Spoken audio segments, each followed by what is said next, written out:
Sabi dito mga kababayan, wala nang lusot si Vice President Sara Duterte matapos formal na ibasura ng Commission on Audit ang kanyang apila kaugnay sa kinikwestyong 73 million confidential funds ng Office of the Vice President.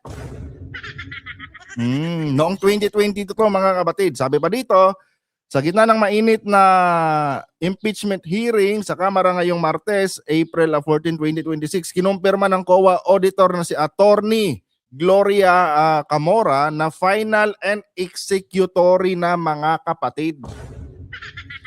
Final and executory na ang desisyon ng Commission proper na ituloy ang notice of disallowance. Tapos ibig sabihin, kailangang isubo o ibalik ni Vice President Sara Duterte ang kanyang at ng kanyang mga opisyal ang naturang halaga sa kaba ng bayan. Mga kababayan, ito ang pinaka-importante dito na dapat nating maintindihan. Mga kabatid, nire-required si Sara Duterte ngayon na magbalik ng 73 million sa kaba ng bayan. Ngayon mga kabatid, ito po ang hindi naintindihan ng iba nating mga kababayan. Alam nyo ba mga kabatid na kahit magbalik si Sara Duterte ng 73 million, ay wala pa rin siyang lusot dito? Bakit kamo mga kababayan? Kasi nga mga kabatid, kapag si Sara Duterte nagbalik ng 73 million, tulad itong hinihingi ng COA, isa lang ang ibig sabihin niyan mga kabatid. Ang ibig sabihin niyan, kapag may binalik siya, from the word ibalik yun yung premise natin, kapag may binalik siya mga kababayan, ang ibig sabihin po niyan, meron talaga siyang binulsa. Di ba? Yun mga kabatid, isang bagay yan na talagang masasabi nating patay si Sara. Aray ko. Ang alam mga kababayan, kung sakali man na hindi ito ibinalik ni Sara Duterte mga kabatid, pwede po siyang kasuhan. Pwede siyang kasuhan mga kababayan kapag hindi niya ibinalik itong 73 million. Kasi nga mga kapatid, missing ito Missing po ito mga kababayan. And nakita po ng COA kasi mga kapatid na kumbaga unconstitutional yung paggamit ng pera ng Office of the Vice President noong 2022. Isa yan mga kababayan sa magdidiin kay Vice President Sara Duterte. So, either way ito mga kapatid, kung hindi niya ibabalik o ibabalik niya.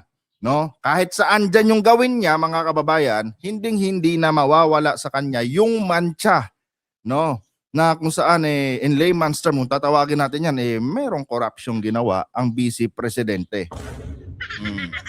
Sabi ba dito mga kapatid, nag-ugat ang kontrobersya sa 125 million na nagastos ng OBP sa loob lamang ng 11 days noong Disyembre 2022.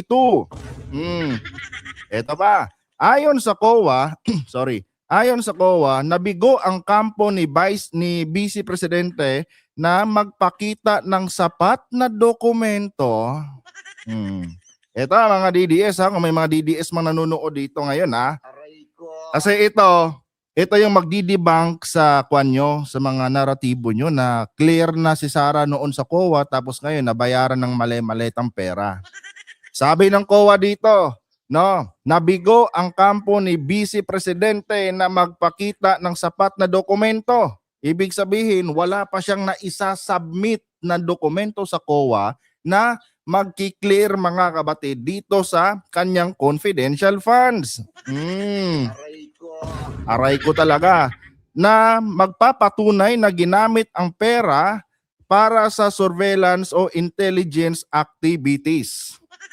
Kasi nga mga kababayan, pag sinabi natin confidential funds, ito po ay intelligence funds. Ewan ko ba kung sino nagpauso ng confidential funds na yan Kasi ang totoong tawag dyan is intelligence funds. Ibig sabihin mga kabatid, dapat gamitin mo yan sa mga pang-intelligence na trabaho at hindi para pambili ng kung ano-ano dyan. Oo. Mamaya, pag-uusapan natin yan mga kapatid. bukod sa kulang na resibo, nadiskubre rin na ipinambili ang pera ng gamit na hindi naman confidential. Aray ko.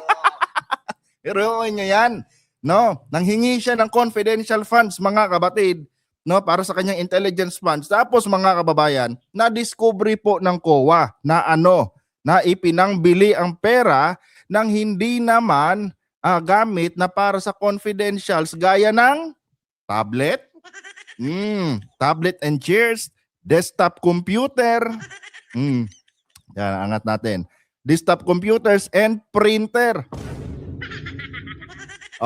Mga kabatid, pang-intelligence funds, no? Ginamit ni Sara Duterte sa pagbili ng tablet at mga upuan, kasama na desktop computer at mga printer. Diyan pa lang mga kababayan, hindi na po yan naaayon, no? Doon sa intended na paggagamitan ng pera nitong intelligence funds niya. So mga DDS, sana man lang, no, matauhan kayo diyan. Mismo na ang COA ang naglinaw diyan na wala pa palang na-submit na proper na documents or resibo itong inyong Vice Presidente. So paano nyo ngayon nasabi, no, na nabayaran ang COA kaya bumaliktad? Samantalang ang COA na mismo nagsabi na wala pa siyang na-submit, no, na mga papeles na magli-liquidate doon sa nasabing confidential funds niya. Di ba mga kababayan? Sabi pa dito, hindi pa rito nagtatapos ang kalbaryo ng OBP. Bakit kamo? Eto, sinabi rin ng COA, no, na naglabas na sila ng 3 pang panibagong notice of disallowance para naman sa 2023 confidential funds na nagkakahalaga, mga kabatid, ng 375 million. Di ba mga kabatid? Ngayon, paano yung sasabihin yan? No, na malinis ang opisina ng inyong Inday Sara. May notice of disallowance na naman, no, na nakaabang na kailangang iserve kaya Inday Sara ninyo. Ayon kay House Committee on Justice Chairperson Representative Jerbel Luistro, ito galit na galit ang mga DDS dito. Kasi mga kababayan, ito yung mainit ngayon na tumitira kay Vice President Sara dyan sa House of the Representatives. Malinaw ang utos, ibalik ang pera. Di ba? Samantala, wala pang inilabas na bagong pahayag ang kampo ni Vice President Sara Duterte. Siyempre, mga kabatid, mahirap itong aligasyon laban sa kanya. Hindi naman ito aligasyon dahil lack of documents talaga, mga kababayan, yung kanyang itong kanyang confidential fund. So, malinaw na indikasyon ito, mga kabatid, na meron talagang nangyaring nakawan sa opisina ni Vice President Sara Duterte.